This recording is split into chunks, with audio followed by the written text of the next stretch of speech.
का मारक हथियार ओवैसी, जिसने फिर कर दी पाकिस्तान की ऐसी की तैसी, आज उसके बारे में भी बताऊंगा। प्रधानमंत्री नरेंद्र मोदी ने पहले पाकिस्तान की घर में घुसकर धज्जियां उड़ाई, फिर विदेशों में अपनी टीमें भेजकर पाकिस्तान को धुआं धुआं कर दिया। ये टीमें जब दुनिया भर में पाकिस्तान की धुलाई करके देश लौटी हैं, तो पीएम मोदी इनसे मुलाकात कर रहे हैं और इसकी आपको एक्सक्लूसिव तस्वीरें और वीडियोस दिखाता हूं। पीएम मोदी ने आज उन सारे डेलीगेशन से मुलाकात की जो दुनिया के अलग अलग देशों में ऑपरेशन सिंदूर के बाद भेजे गए थे। शशि थरूर से पीएम मोदी मिले, उसकी तस्वीरें आप देखिए। मनीष तिवारी वहां दिख रहे हैं, उनसे रिपोर्ट ली कि हाँ भाई बताइए आप लोग गए, क्या हुआ। आनंद शर्मा दिख रहे हैं। गुलाम नबी आजाद से पीएम मिले हैं, कांग्रेस के आनंद शर्मा से मिले हैं, शिवसेना की प्रियंका चतुर्वेदी से मिले हैं, एनसीपी की सुप्रिया सुले से मिले हैं, उन्होंने बातचीत की है। डीएमके की कनिमोई से मिले हैं। ये तस्वीरें देखकर देश की राजनीति में वो लोग बहुत जल भुन रहे होंगे जो भारत की कूटनीति पर सवाल उठा रहे हैं। ये तस्वीरें कांग्रेस को भी अच्छी नहीं लग रही होंगी, क्योंकि उसकी पार्टी के नेता ही नहीं बल्कि इंडी गठबंधन के नेताओं से पीएम मोदी मिल रहे थे। ये तस्वीरें देखिए, शशि थरूर, गुलाम नबी आजाद, आनंद शर्मा, सब किस तरीके से मिल रहे हैं। वहां पर प्रियंका चतुर्वेदी से मिल रहे हैं वो। लेकिन जो इंडी अलायंस है, विपक्ष है, उसका इकोसिस्टम है, वो इस बात को नहीं समझता कि सबसे पहले देश है, फिर पॉलिटिक्स आती है। पीएम मोदी ने राजनीति को एक साइड में रखकर देश की बात दुनिया में बताने के लिए हर दल की टीम को भेजा। और ऐसा नहीं कि काम निकल गया तो अब निकलो, सबसे मिले हैं, सबसे पूछा है, जाना है, उनको एहसास कराया है कि वी वैल्यू यू। आपने देश के लिए अपनी पार्टी को साइड रख के जो किया है, हम उसको महत्व देते हैं। देखिए सलमान खुर्शीद से मिल रहा है, लेकिन कांग्रेस ने इस पर भी राजनीति की थी। अच्छा, मैं आपको एक चीज और दिखाऊं, इसमें आपको असदुद्दीन ओवैसी नहीं दिख रहा है। ओवैसी कहां गायब हो गए? ओवैसी दिल्ली आए थे लेकिन इस कार्यक्रम में नहीं दिख रहे। ओवैसी क्यों नहीं दिख रहे हैं ये आगे बताऊं। लेकिन आप देखिए कि जो लोग सवाल उठा रहे थे, शशि थरूर पे कांग्रेस वालों ने कितने सवाल उठाए, लेकिन ना शशि थरूर जैसे नेताओं ने इसकी परवाह की, ना पीएम मोदी ने इसकी परवाह की कि विरोधी क्या कहें। क्योंकि नरेंद्र मोदी का एक ही मकसद है कि पाकिस्तान को हर तरफ से धोया जाए। भारत ने 7 डेलीगेशन भेजे थे जो दुनिया के अलग अलग 33 देशों में गए थे और आतंकवाद के मुद्दे पर पाकिस्तान को बुरी तरह से धोया। ऑपरेशन सिंदूर भारत ने क्यों किया, दुनिया को बताया। आज पीएम मोदी को डेलीगेशन के सदस्यों ने डिटेल रिपोर्ट दी।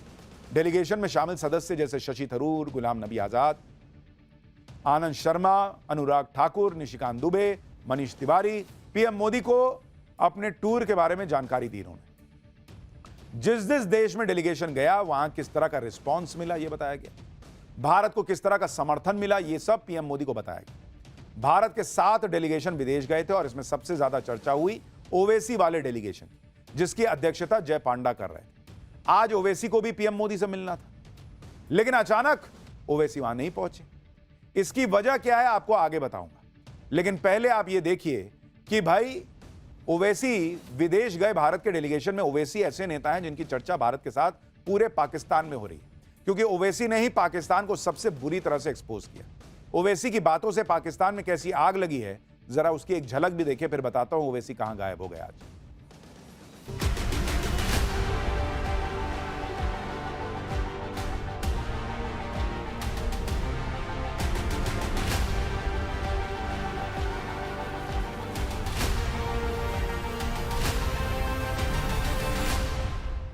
पाकिस्तान मुर्दाबाद, पाकिस्तान मुर्दाबाद, भारत जिंदाबाद, भारत जिंदाबाद। छोड़िए ना, बचपने की बातें नहीं करना। पाकिस्तान में तुम एक मलेरिया की दवा नहीं बना सकते, तुम एक मोटरसाइकिल का टायर तैयार नहीं कर सकते। भारत बहुत आगे है, भारत से पंगा मत लो। इनको आईने में अपनी सूरत देखना चाहिए। तुम कौन सा मिसाइल टेस्ट करते टेस्ट कर लो, याद रखो, मगर भारत तुम्हारे से ताकतवर है और हमेशा रहेगा इंशाअल्लाह। प्रधानमंत्री मोदी ने पहले तो ऑपरेशन सिंदूर से पाकिस्तान और पाकिस्तान के आतंकियों को ठोका। उसके बाद दुनिया भर में पाकिस्तान को एक्सपोज करने के लिए जो मिशन छोड़ा और छेड़ा, उसके लिए आप तस्वीरें देखिए कि उसमें जो स्ट्राइक करने वाले लोग वो किस तरीके से अब मिलकर आए। और उसमें सबसे बड़ा हथियार असदुद्दीन ओवैसी और शशि थरूर जैसे नेता थे। सबसे ज्यादा चर्चा शशि थरूर और ओवैसी की हुई, क्योंकि वो नेता हैं जो भारत में तो पीएम मोदी और बीजेपी पर हमला कर रहे थे, लेकिन जब देश की बात आई तो भारत के पक्ष में खड़े दिखते हैं। शशि थरूर नरेंद्र मोदी के खिलाफ, बीजेपी के खिलाफ जो सबसे बड़ी पार्टी है उसके नेता हैं, कांग्रेस के। ओवैसी न सिर्फ नरेंद्र मोदी और बीजेपी की पॉलिटिक्स का विरोध करते हैं, बल्कि वो मुसलमान भी हैं और इसलिए पाकिस्तान के नैरेटिव को तोड़ना कि भारत में मुसलमान बड़ा परेशान है, हम तो कश्मीर के मुसलमानों की बात करते, ओवैसी ने जाकर धज्जियां उड़ा दी। यानी नरेंद्र मोदी की स्ट्रैटेजी एकदम परफेक्ट रही और खास तौर पर ओवैसी ने पाकिस्तान को ऐसे ऐसे जख्म दिए कि पाकिस्तान में आज भी ओवैसी की चर्चा होती। पीएम मोदी ने जो काम किया था उसे ओवैसी ने बखूबी पूरा किया और इसका नतीजा यह हुआ कि आज पाकिस्तान में ओवैसी को न जाने क्या क्या कहा जा रहा है। पाकिस्तान के मौलाना तो ओवैसी का नाम ले लेकर तकरीरें कर रहे हैं। पाकिस्तान के पीएम शहबाज और सेना प्रमुख ओवैसी की दलीलों की काट नहीं खोज पा रहे। यह थी नरेंद्र मोदी की पॉलिटिकल स्ट्रैटेजी। आप देखिए ओवैसी ने कैसे पाकिस्तान के नैरेटिव को तार तार कर दिया। भाई पाकिस्तान ने कहा वो आतंकवाद से पीड़ित है, ओवैसी ने कहा पाकिस्तान आतंकवाद की दुकान है। पाकिस्तान ने कहा भारत ने हमला किया, ओवैसी ने कहा भारत ने आतंकवाद पर अटैक किया। पाकिस्तान ने कहा भारत में मुसलमान सुरक्षित नहीं है, ओवैसी ने कहा भारत में 20 करोड़ मुसलमान सुरक्षित रहते हैं। पाकिस्तान ने कहा भारत आतंकवाद फैला रहा है, ओवैसी ने कहा भारत सालों से आतंकवाद से पीड़ित है। पाकिस्तान ने कहा हमारा आतंकवाद से कोई लेना देना नहीं है, ओवैसी ने कहा कि पाकिस्तान मानवता के लिए दुश्मन है।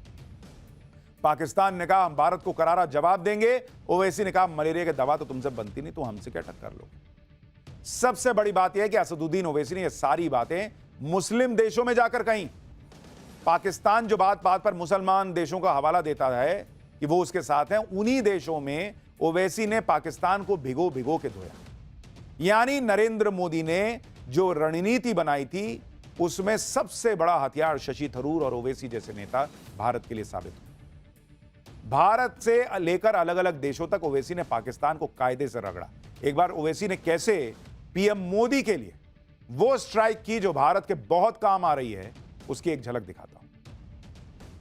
पाकिस्तान में तुम एक मलेरिया की दवा नहीं बना सकते, तुम एक मोटरसाइकिल का टायर तैयार नहीं कर सकते। भारत बहुत आगे है, भारत से पंगा मत लो। अल्लाह का शुक्र है कि हमारे बुजुर्ग नहीं गए वहां पर, वरना इन पागलों को हमको देखना पड़ता। जो लोग गए उनको बर्दाश्त कर रहे हैं। हमको पाकिस्तान से कभी मतलब था ना कभी रहेगा। अरे ये तुमको शर्म नहीं है कि तुम तुम्हारे मुल्क को चीन के पास गिरवी करती हो और तुम इस्लाम की बात करते हो। वो चीन जो जिनजियांग में मुसलमानों को 20 लाख मुसलमानों को कैद में बंद कर दिया, जिनको जबरन सूअर खिलाया जा रहा है चीन में, आज वो मिनिस्टर इस्लाम की कामयाबी की बात करता है।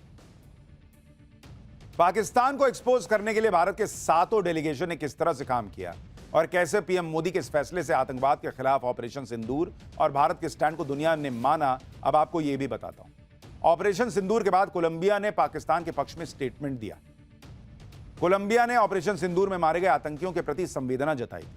भारत के डेलीगेशन ने कोलंबिया की सरकार को ऑपरेशन सिंदूर के बारे में बताया। भारत का स्टैंड समझने के बाद कोलंबिया ने पाकिस्तान के पक्ष में जो अपना स्टेटमेंट दिया था वो वापस ले लिया और इसी तरह से अमेरिकी उपराष्ट्रपति जेडी वेंस से भारत का डेलीगेशन मिला।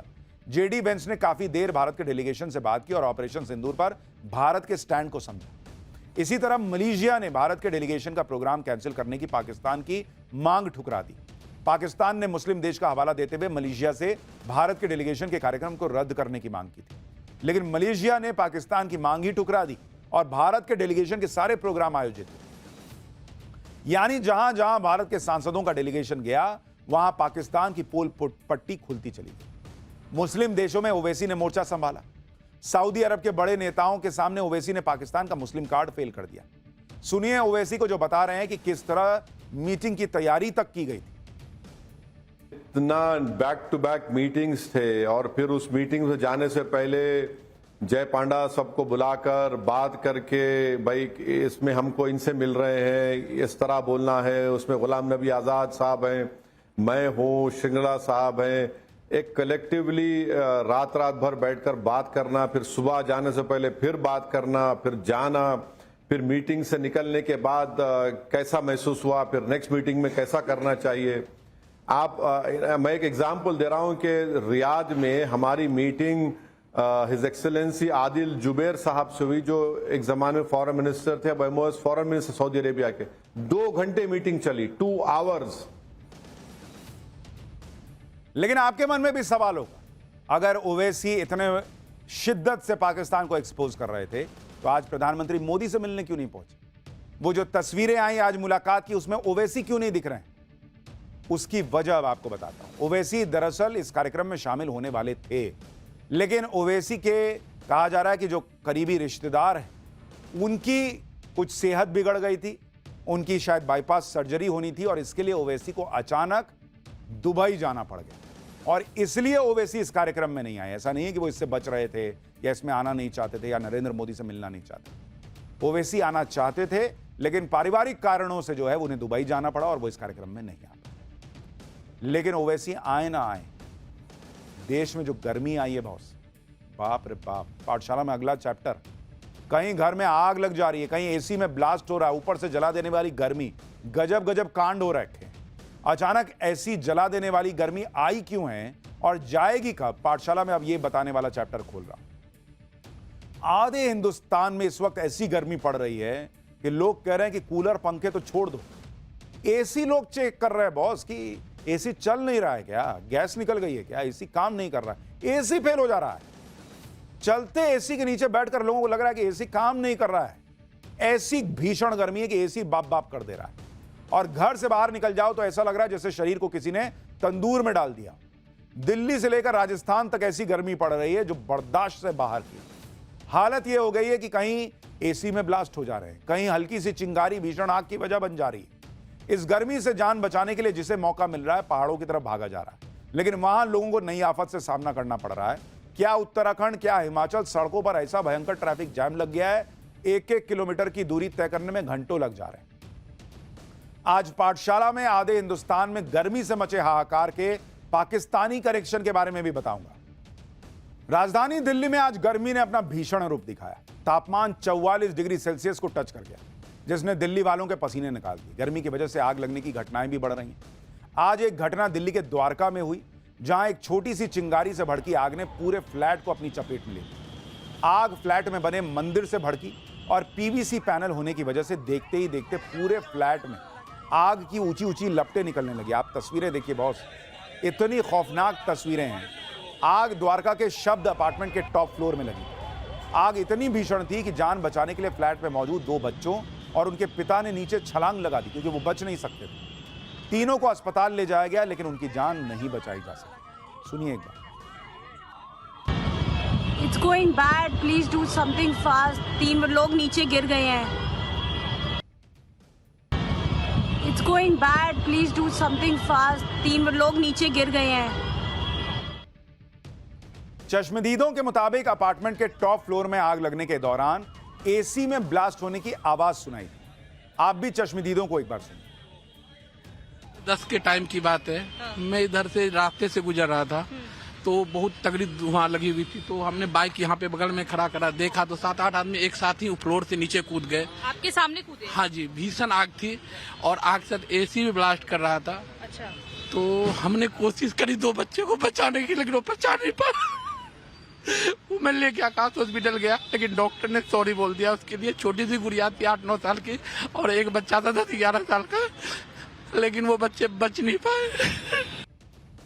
सोचिए कितनी दुखद घटना है कि एक तो पहले वो आग में फंस गए, कुछ नहीं सूझा होगा तो पिता ने बच्चों के साथ छलांग लगाया कि शायद बच जाए, हड्डी टूटेगी लेकिन बच जाए। लेकिन न पिता बचे न दोनों बच्चे बचे। हालांकि एक थ्योरी ये भी चल रही है, एक बात ये भी कही जा रही है कि घर में हवन हुआ था, शायद उसकी वजह से आग लगी। लेकिन जो भी घटना हुई वो बहुत ही भयावह थी। हालांकि दिल्ली नहीं, उत्तर भारत के ज्यादातर राज्यों में इस वक्त भयंकर गर्मी पड़ रही। घर हो या दुकान को ठंडा रखने वाला एयर कंडीशनर खुद गर्म होकर फटने लगा है। यह तस्वीर दिल्ली के जनकपुरी इलाके की है, जहां घर में लगे एसी में ब्लास्ट होने से अफरा तफरी मच गई। एसी के आउटर यूनिट में लगी आग ने पूरे घर को चपेट में ले लिया और फ्लैट में सब कुछ जलकर खाक हो गया। एसी की वजह से लगी आग ने पूरे फ्लैट को खंडहर बना दिया। घर में रखा पूरा सामान जल गया और दीवारों का पेंट तक उतर गया। इसी तरह यूपी के झांसी में एक शोरूम में लगे एसी के आउटर यूनिट में भीषण गर्मी की वजह से आग लग गई। कुछ ही देर में आग नीचे के फ्लोर तक पहुंच गई। फायर ब्रिगेड की मदद से कड़ी मशक्कत के बाद आग को बुझाया जा सका। भाई लोग, इतनी गर्मी है कि चला के छोड़ दे रहे हैं एसी, और एसी जो है वो अब उसकी सर्विस हुई नहीं हुई पता नहीं, उसमें कांड हो जा रहा है। देश भर में हीट वेव और लू के लिए नौतपा को वजह माना जाता रहा, जो इस बार 25 मई से शुरू होकर 2 जून को खत्म हो चुका है। लेकिन नौतपा खत्म होने के बाद आधा हिंदुस्तान तपती गर्मी में झुलसने लगा है। इस झुलसाने वाली गर्मी का पाकिस्तान कनेक्शन भी सामने आ रहा है। मौसम विभाग के मुताबिक नौतपा खत्म होने के बाद अब पाकिस्तान के रेगिस्तानी इलाकों से सूखी और गर्म पश्चिमी हवाएं भारत पहुंच रही हैं। इनकी सबसे ज्यादा मार राजस्थान, पंजाब, हरियाणा, दिल्ली, उत्तर प्रदेश, मध्य प्रदेश और गुजरात में पड़ रही है। इन राज्यों के ज्यादातर इलाकों में भयंकर लू चल